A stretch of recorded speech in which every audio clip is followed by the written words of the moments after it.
एक दिन एक सियार किसी गांव से गुजर रहा था। गांव में उस दिन हाट बाजार लगा हुआ था। सियार जब हाट से गुजरा तो वहां उसे लोगों की भीड़ दिखाई पड़ी। वे लोग जोर जोर से चिल्ला रहे थे और तालियां बजा रहे थे। कौतूहलवश सियार उस भीड़ की ओर चल पड़ा और उनके बीच में से झांक कर देखने लगा कि आखिर माजरा क्या है।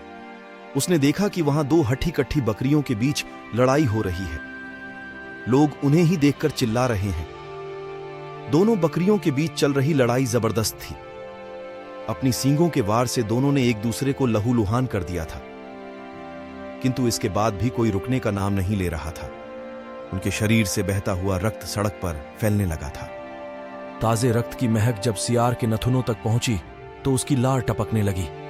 वह खुद को रोक नहीं पाया और रक्त को चाटने लगा। रक्त को चाटते चाटते वह बकरियों के नजदीक पहुंच गया। उसके मुंह में बकरियों के रक्त का स्वाद लग चुका था। अब उसका लालच और बढ़ गया।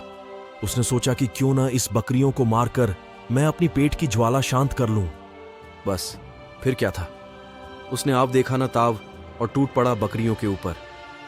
बकरियां हट्ठी कट्ठी और बलशाली थीं। ऊपर से बहुत देर से लड़ते रहने के कारण तैश में भी थीं।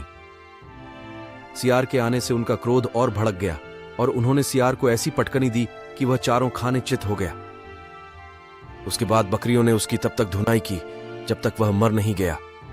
इस कहानी से हमें यह सीख मिलता है कि कोई भी कदम उठाने के पहले भली भांति सोच लेना चाहिए। लोभ के वशीभूत होकर उठाया गया कदम पतन की ओर ले जाता है।